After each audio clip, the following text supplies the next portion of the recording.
looking at radius and intervals of convergence for a power series. So a power series, as we recall, is a series of this format right here, where a sub n is some number, c is the center point where we're going to center our polynomial around. Here are some examples of some power series. So here is a power series right here where c, the center of this, is at -2. Here's another one where the center is at 0. And another one where the center is at 1. So these are all power series. Okay. In the previous lessons, we explored the convergence or divergence of series like the geometric one. This right here is geometric.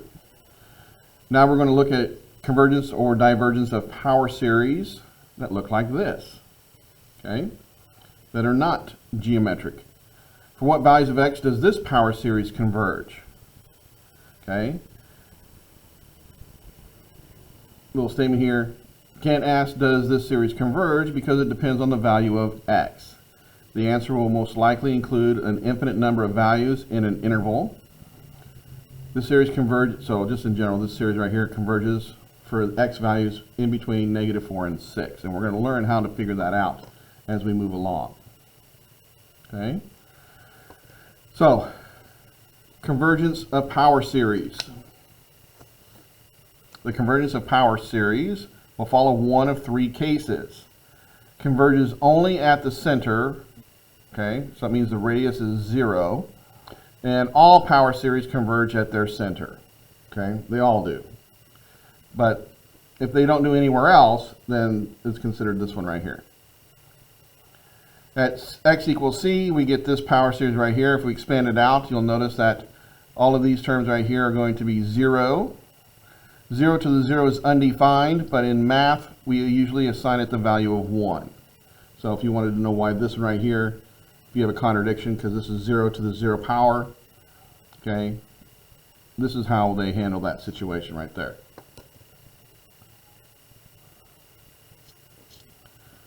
So, let's look at the next one over here. Power series will converges for all x's within a finite distance from the center. So the radius will be k. K is a real number. For r greater than 0, the power series will converge for an interval symmetric about its center. Okay, so if it has a radius of convergence, then it's going to be, here's the centers. It's equally spaced r in both directions. Okay, this is the interval one. Or we can have the third case where it converges for all values of x. Let's focus that just a little bit better. And in which case the radius is infinite. R equals the radius of convergence. How far away from the center we can go and still make a convergent series. Okay. Interval of convergence. What is that? We can use the ratio test to find the radius of convergence. We will need to examine the endpoints of the interval individually to see if convergence occurs there. The series will converge absolutely when this quantity is less than r, and diverge when this quantity is greater than r. If this quantity right here is equal to r, the series can converge conditionally, converge absolutely, or diverge. This is at the endpoints. Okay, so we'll have to look at the endpoints individually. We've talked about this earlier in the previous video. So let's look at an example and see what we might be asked to do on a test. So we have a power series, a sub n x plus times x plus 4, the summation from 0 to infinity, converges conditionally at x equals 1. Which of the following must be true? So I have a power series, and they just told me that it converges conditionally at x equals 1. So what do I know? What is this telling me? Okay. Well, the only way a power series is going to converge conditionally is at an endpoint. Okay. It's at the endpoint of the interval of convergence. Every value in the interval will converge absolutely. So when we look at this thing, let's take a look. if I take this right here, the center is at -4. So if we do a little look here, our center is at -4. And since the interval of convergence is symmetric about this value, we can think of it as a little thing like this. And if an endpoint is at 1, then somewhere over here is 1. That's the endpoint. So what is that spacing right there? What is that R value? Well, from here to here, that is a +5. So if I got to go +5 in that direction, then I got to go 5 in this direction.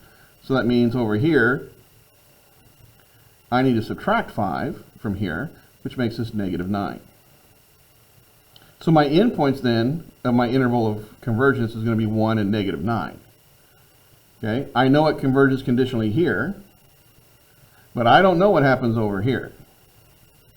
This is what I know from the information they gave me. So let's look at the 4 statements here and see which one must be true.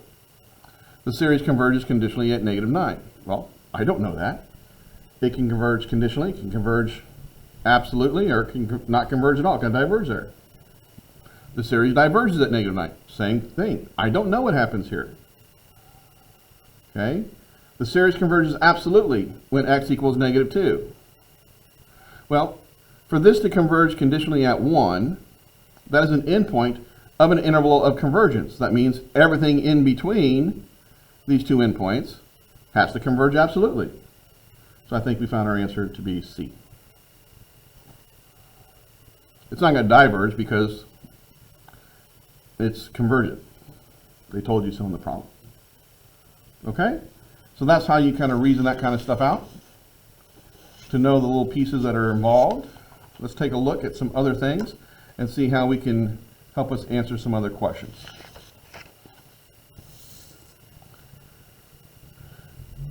Finding the interval of convergence. We're going to use the ratio test to find this interval of convergence. The ratio test is we have a series, okay, and be a series of non-zero terms. The limit, as n goes to infinity, of the absolute value of the n plus 1 term over the n term. If that is less than 1, then we know that this series will converge absolutely.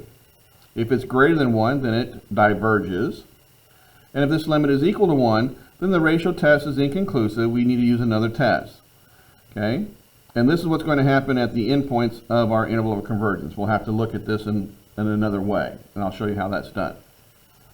So let's take a look at an example of how we might be able to use this.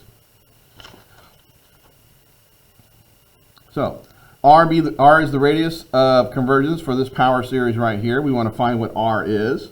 So remember, R represents how far from the center we can go and still have a convergent series.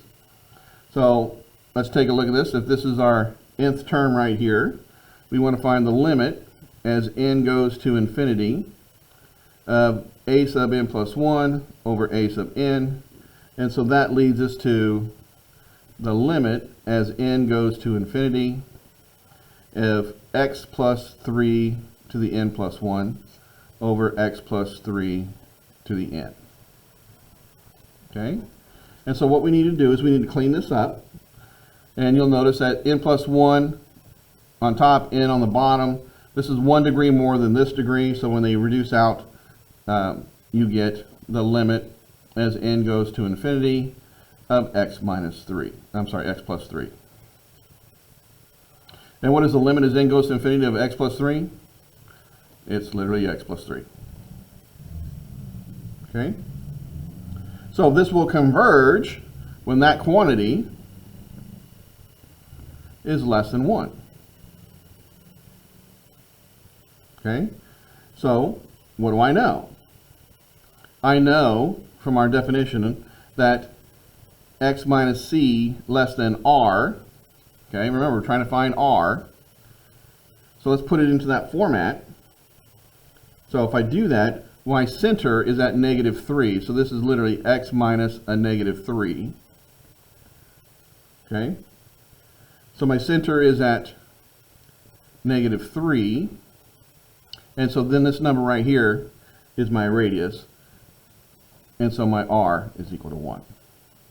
Because it's in that format. Okay? So that's that question. Let's see if I have another example here that we can use again. All right, let's look at this example right here. Find the radius of convergence for this series right here.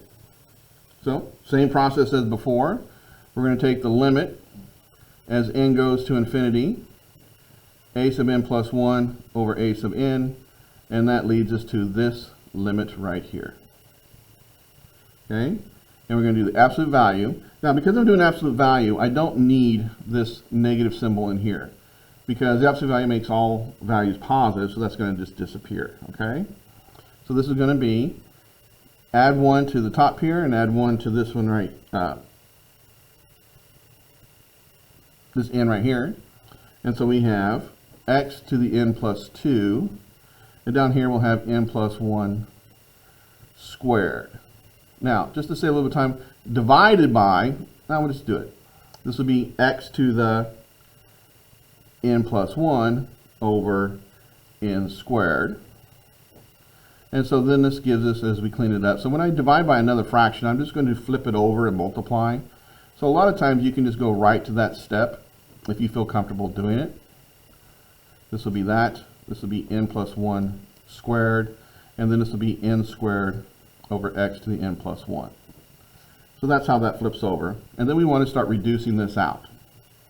So when I reduce this out, I'm going to get the limit as n goes to infinity of what?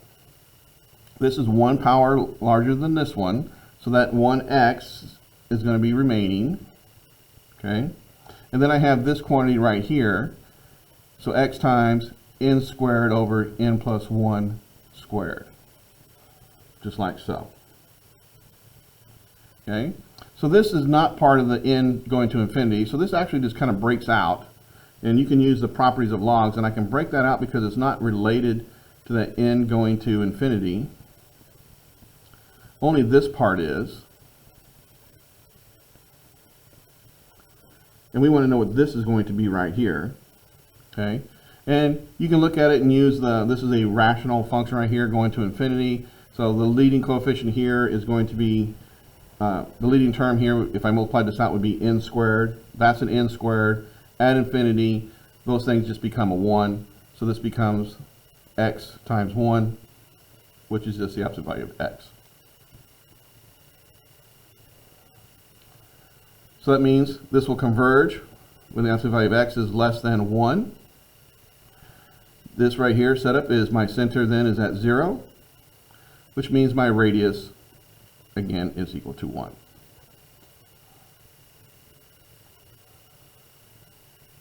If you wanted to do the actual interval of convergence, which is what my next question is going to be anyway, this right here simply just means x is between 1 and negative 1. Okay? So that would be your interval. But let's talk about that in the next example that I have here, as soon as we talk about one more thing. Oh, I just did it.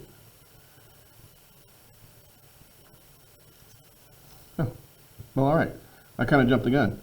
So this is, I'll just show you my last little bit here. So the last one is find the interval of convergence for this power series, which is the one we just did. Okay? And so let's take a look at it, and we'll walk through it all. So we get to here. This is the interval of convergence right here. This right here is the interval of convergence. But we still need to look at the endpoints. We have not completed it yet. This is the internal part of the interval.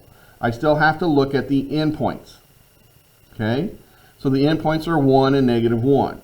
So what you do there, and that's what I'm going to put down here, is you need to test the endpoints by plugging in negative 1 into that series.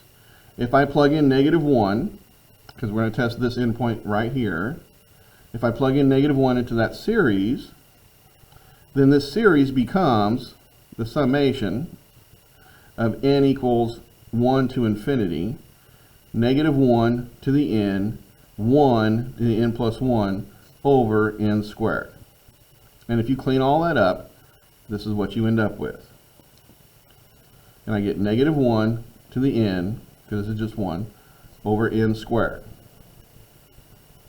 And this series right here, and then you look at your series and you check for what rules and what series convergence rules I can use. This right here is a P series. So this one converges by the P series test. Okay? So I know this one converges. Then we test the other endpoint. 1, do the same thing. N equals 1 to infinity. This time it's negative 1 to the n. I'm sorry, this should have been a negative 1 I plugged in there and I didn't. But still, it's all the same. This over here will be, this is the 1 to the n plus 1. Okay? And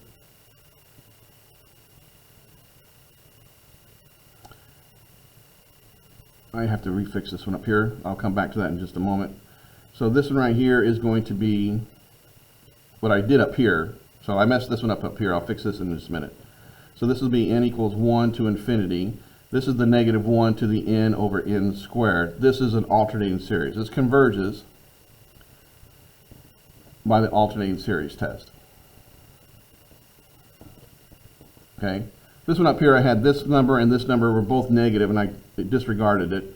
I looked at the wrong piece of my notes here. So this up here becomes, because they're the same base, you add the exponents. This is now a 2n plus 1. So then this becomes one more step. N equals 1 to infinity. This is always an odd exponent, so this is always going to be negative. It's going to be a negative 1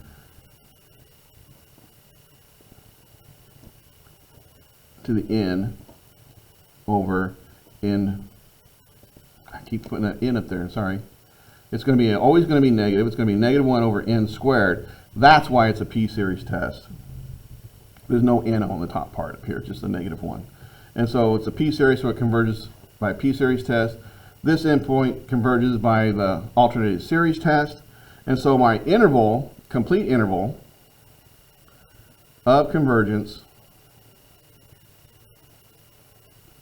is the interval negative 1 less than or equal to x less than or equal to 1, because it also converges on the endpoints.